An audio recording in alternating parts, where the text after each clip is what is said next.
December, Monday. Just showing it all out, I met this guy in a suit while I was walking home from school. He played a stupid game with these envelopes. After that whole thing, I got $10,000 out of it. He told me I could do more games like that one, and he gave me a business card with a phone number on it. I can win kid games like that. It will be a piece of cake. Before I went, I called Rowley and a few others so they can play with me. If we all play, I have a better chance of winning. Tuesday, the next day we all met up down the block. When the van came, we all got in. I don't remember what happened next because I woke up in this giant room with people wearing sweats, including me. I just pushed it all aside and met with everyone again. Then all these men in pink suits came through the giant door and explained the rules. Then they took us to the first room for the first game. All it was red light, green light. But the person or thing that was calling red light, green light was this giant robot child or something. As we started the game at 5 minutes, I was already ahead of everyone else except Ruby Bird. Don't ask why she was here. I saw her wobble a little, and she was short. Like, holy crap. When they said you'd get eliminated, I didn't think they meant die. A bunch of people decided to be stupid and run away, but they all died. I just kept my cool and went through the game like it was nothing. Thankfully, Rowley, Fregley, and Shirag are still alive. When we all got back to the main room, they put the prize money in this giant pig. For each person that dies, they add 100 million. Oh, I need the money. I have to win. Wednesday.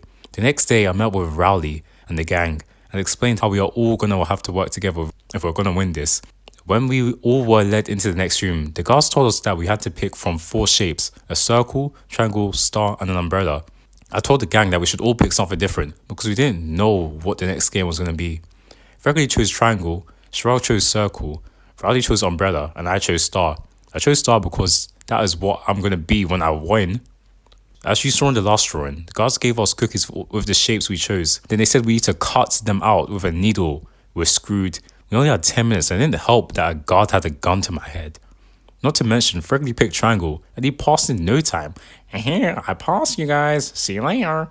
After a while, I found out that if you lick the cookies, they melt, which makes them easier to break. I informed Rowley and Shirag on what to do, and we all passed. Thursday. The next day, we had to be in teams of 5. So me and the gang teamed up, but we needed one more player. Then I saw Roderick. I asked him why he was here, and he said he heard about the games too, so he decided to join. I asked the gang if Roderick could join, and they didn't mind.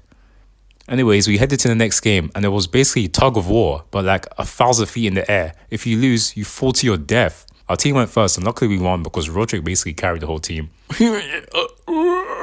Friday. Today, all of us had to be in pairs of 2.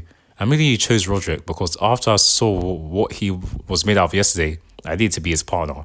Then we were taken to the next game. We were sent into a room that kind of resembled an alleyway or something. Then the guards gave everyone a bag of 10 marbles each. Then the announcer said that whichever teammate steals all of the partner's marbles wins. Things immediately felt slow motion. I almost fainted. That meant either Roderick or I live.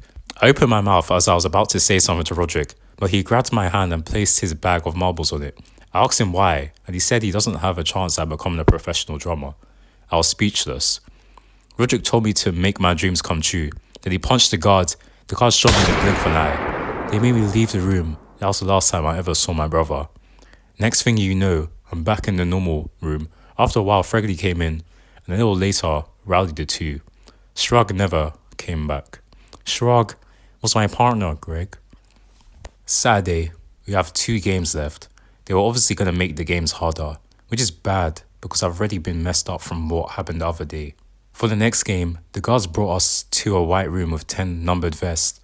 There were 10 people left. Fregley went first and chose 10. I told Rowley to choose 1 just to be safe, and I chose 2. Everyone else put on vests, and we all went to the next room. It was at least 1,000 feet in the air, just like the game of tug of war. I had 2 rows going across the room to the other side. Each row had square panels of glass spread across from each other. Some were weak glass and some were strong. Then we all had to go, starting from 10. When Fregley went first, he obviously died. I'm a beautiful butterfly!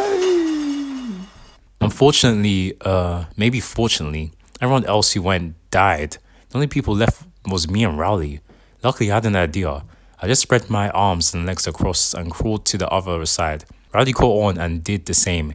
Me and Rowley both are the last survivors. When we both got back to the main room, the guards gave us both fancy suits and we ate a really fancy dinner. After the long day, me and Rowley just sat down and had a conversation. It would probably be our last normal conversation. Sunday. Today is the last day. I'm ready to play the game. The guards took me and Riley to the room where we would be playing the infamous Squid game. Just kidding, we were doing a 1v1. Me and Riley both got a pistol. Greg, I need to confess. I need that money. Just give me my money. Ooh. Where is the manyan? You're getting your manyan. Where is the fanyan? Sanyan. He's getting the money. Where is my hanyan? How better you need the Raleigh. Joshy once said, respect your parents, but he never said, respect your friends. The end.